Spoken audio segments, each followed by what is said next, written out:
Salut! Aujourd'hui, on va faire un petit peu en style formation, hein. Je vais vous donner vraiment les légumes qu'on préfère le plus. Donc, on va parler de la salade sur cette première vidéo. Une autre vidéo sur les tomates, les pommes de terre et les carottes. On va faire ça.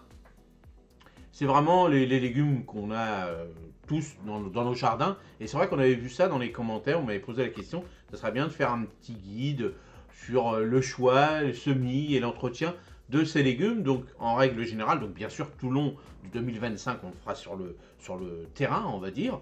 Mais là, j'ai voulu vous faire un petit format formation, comme je fais mes formations. Vous avez le droit à un petit guide gratos. Et là, on va faire ça. Donc, j'ai concentré un petit peu sur ces petites vidéos. Donc, surtout pour passer un bon petit moment ensemble. Et puis, surtout, de comprendre un petit peu ce que c'est une salade, une pomme de terre, tout ça. Mais bon, en règle générale, simplement, bien sûr, et sans prise de tête, hein, comme j'aime le faire. Donc là, on va commencer donc, sur la salade. Alors, la salade, hein, c'est un pilier du potager hein, qui apporte une grande diversité de goûts et de textures. Hein. C'est vrai que c'est... Bon, en plus, c'est facile. On a des variétés comme les laitues, moi que je préfère, ou surtout les feuilles de chêne, l'escarole un peu plus croquante, la mâche, moi j'adore ça. Donc il existe plusieurs variétés. Chaque région et chaque jardinier aime bien ces différentes variétés, donc on adapte hein, bien sûr par rapport à sa région et surtout à la saison, hein, ça c'est important. Et l'avantage des salades, c'est qu'on peut trouver pas mal de salades pour chaque saison. Alors, les différentes familles de salades. Donc il y a les laitues, les chicorées, la mâche, l'escarole. Donc dans les laitues, on a les laitues paumées, donc une belle pomme. Donc il y a des personnes qui aiment bien l'intérieur, des feuilles blanches, croquantes. Les feuilles extérieures, on va dire, là elles sont un peu plus moins croquantes, on va dire. Hein. Alors, donc par exemple, la reine de mai, les petites Batavia, vous voyez toutes ces petites salades paumées, hein, vraiment qui forment des belles pommes. Puis c'est joli, hein, une belle salade paumée. Après il y a les romaines, donc les feuilles plus allongées, donc ça c'est un peu plus ferme, hein, c'est vrai. Donc moi je suis moins romaine quand même. Et les laitues, moi voilà, c'est celle que je préfère. Les laitues à couper. Alors bien souvent, on va dire que la laitue à couper, ça rentre aussi dedans, c'est la feuille de chêne. Moi, je préfère ça parce que c'est vrai que comme ça, c'est vite fait à nettoyer et c'est très... Voilà. Mais après, moi, j'aime bien mélanger aussi les laitues. Hein. C'est vrai que je suis plus laitue que Batavia euh, dans ces salades paumées. Mais ça, c'est mon choix, bien sûr. C'est ça l'avantage. Alors, la période de semis pour ces salades, ces laitues, donc de février à octobre. Donc, vous voyez, c'est vachement large. Et puis encore, là, nous, on en a fait là aussi, on a semé jusqu'au mois d'octobre pour voir si on peut en manger tout le long de l'hiver. Donc là, pour l'instant, celle que j'ai faite, ça marche. Il n'y a pas de raison que ça ne fonctionne pas. Alors, les laitues d'été sont semées d'avril à juin, tandis que celles d'hiver, comme la merveille d'hiver, se sèment de août à septembre. De août et septembre. Bon, après, en fonction des régions, hein, bien sûr, on fait ça. On regarde derrière le paquet, ça va être marqué.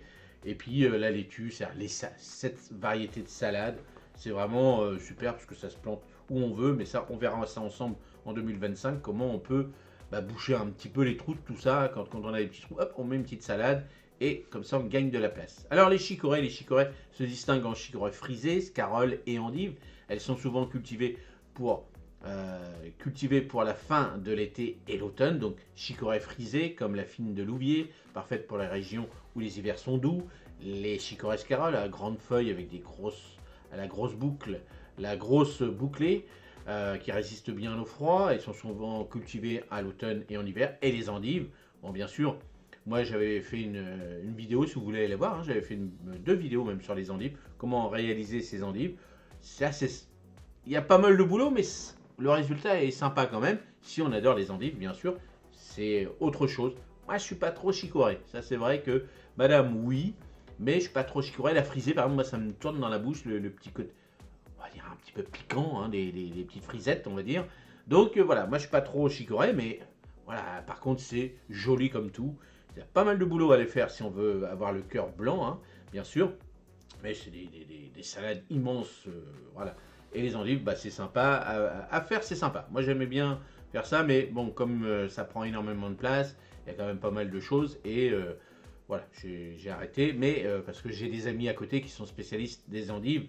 Et c'est vrai que bon, bah, quand j'ai besoin de 2-3 endives, hop, je vais les voir.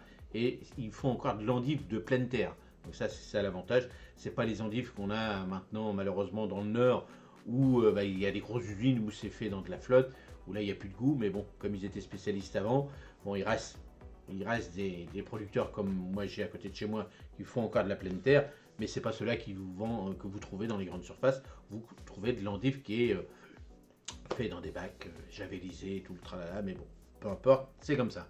Donc la période de semis de mai à août, selon les variétés, en tenant compte des premières gelées, selon la région.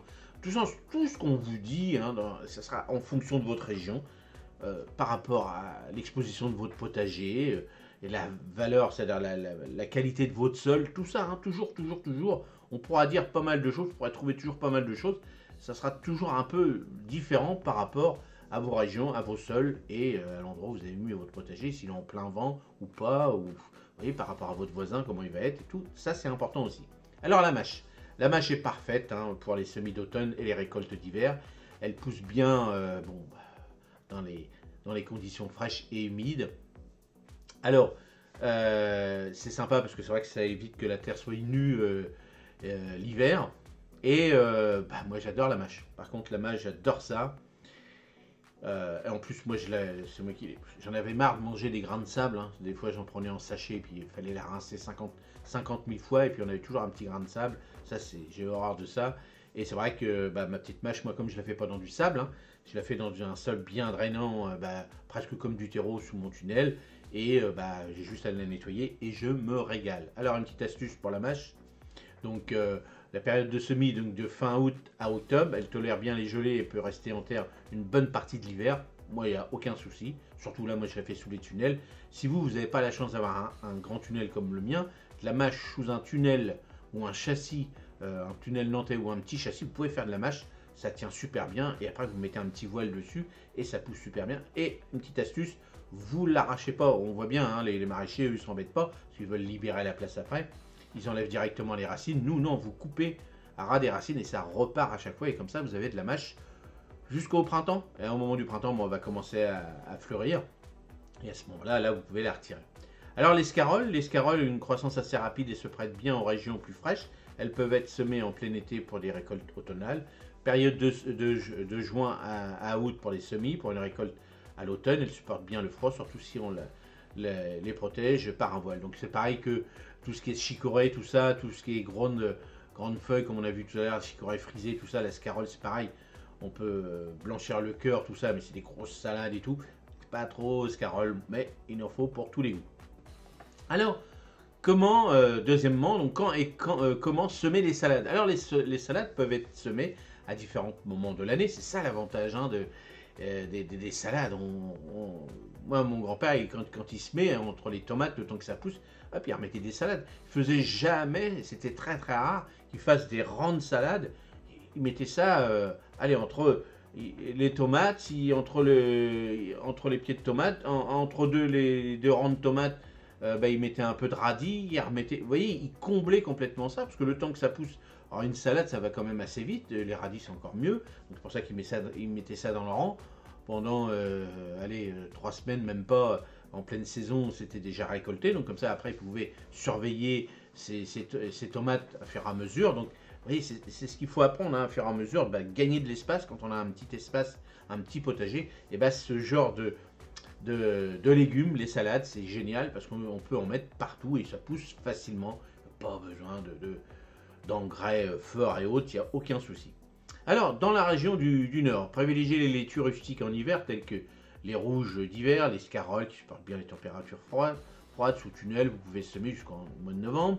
Région Sud, vous avez l'avantage de pouvoir cultiver une variété de salade toute l'année, avec une attention particulière à l'arrosage en été. Voilà le gros problème pour vous. Et si vous arrosez bien, bah, c'est vrai que ça évite de monter vite en graines. Région de l'Ouest, le climat océanique permet de cultiver les laitues, la mâche pratiquement toute l'année, à condition de les protéger les plants des tempêtes. C'est vrai que souvent là-bas ça souffle. Les régions montagneuses, les laitues de printemps, d'été sont à favoriser, tandis que la mâche et les chicorées peuvent être cultivées à l'automne avec une bonne protection hivernale. Bon, bah bien sûr, hein, les tunnels, tunnel nantais, tout ça, bah, on y va à fur et à mesure. Puis maintenant, avec le petit voile d'hivernage, c'est vrai que ça c'est génial parce qu'on peut vraiment élargir la saison des salades et puis on choisit par rapport aux salades qui résistent plus à l'hiver. Mais on peut, hein, là moi j'ai fait le test cette année, c'est ce que je vous ai dit. Par rapport à mon tunnel, je veux vraiment maintenant vous montrer qu'avec un tunnel, on peut cultiver des légumes de janvier à décembre. On ne fait pas non plus, si vous êtes 2 ou 3 dans la famille, vous n'avez pas besoin de 50 000 salades, hein, donc un petit peu, vous voyez, celle que je vous montre moi en ce moment, là la petite feuille de chêne, bah, j'en ai déjà mangé, elle n'est pas énorme, elle ne sera jamais énorme à cette époque-là, mais c'est pour ça qu'il faut privilégier par rapport à la pleine saison. Vous savez qu'en pleine saison, bah, ils vont être 2 fois ou 3 fois plus grosses. Bon, bah, vous dites, moi j'en mange une par semaine, bon, bah, je vais en faire 3, je vais en planter 3 par semaine, comme ça équivaut à ma salade normale de pleine saison. Donc, hop, vous faites ça, et puis est-ce que vous mangez plus de salade l'hiver ou pas? Peut-être, moi j'adore la mâche, donc c'est vrai qu'une petite mâche, même pratiquement tous les soirs, ça ne me dérange pas. Mais voilà, en fonction de ça, vous allez équilibrer tout ça par rapport à vos goûts, hein, ça c'est le plus important. Ne faites pas des salades pour vous faire plaisir, juste pour faire de la salade, puis vous n'aimez pas ce goût de salade. Faites déjà vos propres salades que vous adorez. Moi, la mâche, la feuille de chêne, voilà, c'est ce que vous voyez le plus souvent avec de la laitue dans mon potager. Et c'est celle que je préfère. Alors après, l'astuce pour bien cultiver les salades. Alors la rotation de culture, ne plantez jamais vos salades 2 années de suite sur le même endroit pour éviter les maladies. Bon, alors ce qu'on peut faire, dans la même année, c'est pas méchant, rien ne vous empêche de mettre par exemple, si vous avez mis des salades entre un rang par exemple, et puis après vous pouvez, si vous avez encore de la place, vous pouvez remettre de la mâche par exemple, ou une autre variété de salade. Dans l'année ça va aller encore, bon c'est vrai que c'est mieux de se dire, bon bah hop, en fonction, si vous avez mis, vous avez toujours l'habitude de mettre, putain, une bêtise, entre les tomates, vos salades, bah, effectivement les tomates vous allez les déplacer, donc vous allez déplacer aussi vos salades. Donc tout ça, ça s'apprend à fur et à mesure. Donc l'association de plantes, associer les salades avec des radis, des carottes ou encore des poireaux pour mieux utiliser l'espace. Bon, c'est ça qui est important, c'est l'espace. Et les arrosages, bon ça, il faut pas... Là, les salades, ils adorent la flotte, hein, donc comme d'habitude, hein, c'est pas la peine de les gorger d'eau non plus, mais par exemple, dans le sud, bon, au moment où on va arriver plutôt juillet-août, ils vont plutôt semer des salades ou planter des salades plutôt mi-ombre ou avec d'autres légumes ou d'autres choses qui vont les protéger des forts rayons du soleil. Donc c'est comme ça qu'il faut faire. Ou par exemple, dans vos régions, si vous savez que juillet-août c'est très très fort dans votre potager et puis ça crame tout, bon bah hop, n'hésitez pas à mettre des légumes plus haut à côté des salades. Alors après, quatrièmement, salade d'été, salade d'hiver et de mi-saison. Donc les salades d'été, les laitues, Batavia, feuilles de chêne, certaines romaines comme la verte maraîchère sont ma préférée. Elle supporte bien la chaleur, surtout avec un paillage pour garder la fraîcheur. Oui, ça c'est important aussi. Alors on va me dire, oui, mais le paillage, ça attire les limaces, tout ça. Bah oui, mais à un moment donné, n'oubliez pas, hein, si vous plantez 12 salades, vous savez qu'il y en a 3 peut-être qui vont être bouffées par les limaces en fonction des saisons. S'il fait chaud et humide, bah, on sait qu'on aura des limaces. Mais bon, bah, ça, on n'y peut rien. Limaces, escargots. Donc les salades d'hiver, la mâche, bon ça j'adore ça. La rouge d'hiver, les chicorées frisées. Il s'adapte bien aux températures plus basses. Hein. De toute façon, la mâche, si vous voyez, hein, avant, moi je me rappelle, quand j'étais jeune, on commençait à planter la mâche le 15 août. Bon, bah moi j'ai essayé de la planter au 15 août. Il fait encore trop chaud. Donc voilà, est-ce que c'est le réchauffement climatique? Peut-être, hein, à voir. Mais c'est vrai que bah, je la fais plus tôt maintenant, même le 15 septembre, pour pouvoir pas avoir une mâche qui souffre, qui végète et puis surtout qui attrape la maladie et le puceron.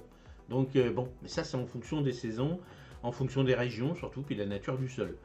Donc après, donc les salades de mi-saison pour l'automne et le printemps, les laitues à couper, les scaroles, les endives sont idéales. Donc bon, comme je vous ai dit, l'endive c'est un petit peu compliqué à faire. C'est beaucoup de boulot quand même, mais c'est marrant à faire. Hein, il y a les racines, on laisse pousser tout l'été, on récupère les racines septembre, mi-septembre à peu près, voire même au mois d'octobre. On met ça à la lumière, c'est-à-dire au chaud et pas de lumière, pardon. Et puis après, bah, c'est marrant. Mais bon, c'est quand même pas mal de petits boulot. La scarole aussi, c'est assez gros, donc faut la laisser pousser. Après, on veut récupérer le cœur blanc, donc là, il faut les ficeler ou on les couvre.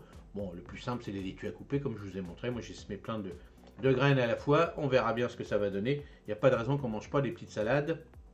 Janvier, février. On verra bien sous le tunnel, bien sûr. Alors, cinquièmement, planification des salades mois par mois. Alors, pour vous aider à vous organiser, c'est un petit calendrier. Donc, alors, type de salade à semer. Février-mars, laitue de printemps sous abri. Exemple, hein, reine de mai, bon, il y a plein, la pia, tout ça. La pia est un petit peu plus croquante. Après, avril-juin, donc les laitues d'été en pleine terre. Donc les batavia, les feuilles de chêne. Bon, moi, les feuilles de chêne, j'en plante tout le temps. Tout le temps. Moi, j'adore ça, donc je fais des tests. Ils sont moins grosses, bien sûr, en plein hiver, mais c'est comme ça. J'adore ça. Après, juillet-août, donc là, on va parler des scaroles, chicorées, tout ça. Donc c'est à ce moment-là qu'on va les faire, parce que c'est des salades d'automne, hein, bien sûr. C'est ce que vous retrouvez sur vos étals hein, de maraîchers, sur les marchés, tout ça. Et puis après, septembre, octobre, les mâches, les laitues d'hiver. Donc les laitues d'hiver, c'est marqué sur le paquet. Donc la verte de Cambrai, rouge d'hiver, merveille d'hiver. Donc vous voyez, quand il y a un nom comme ça d'hiver derrière, vous ne vous trompez pas.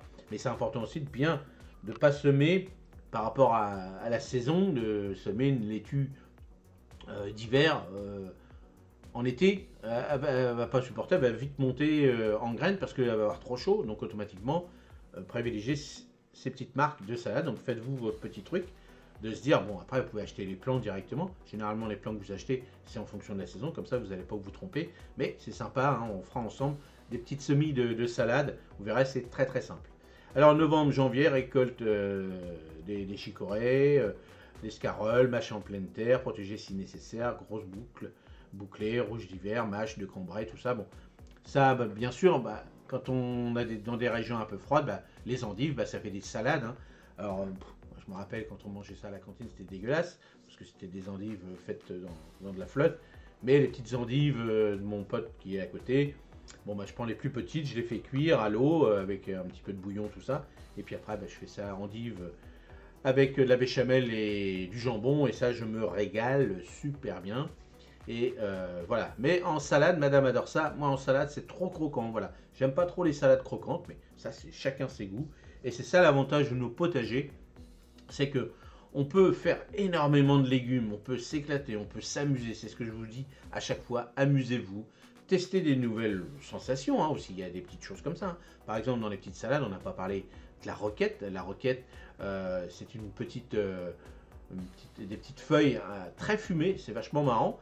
Et bien, ça relève un petit peu le goût. Donc, moi, je vais mettre un petit peu de roquette en été, pour relever un petit peu, parce qu'en été, je vais manger un petit peu de saumon fumé, tout ça. Donc, sur un petit toast, par exemple, bon, bah, avec un petit fromage ou un truc comme ça, quelques feuilles de roquette avec une petite feuille de chêne ou de laitue, hop, manger ça, ça relève un petit peu le goût, c'est marrant, c'est autre chose, mais les petits cressons, les petites choses comme ça peut être sympa aussi.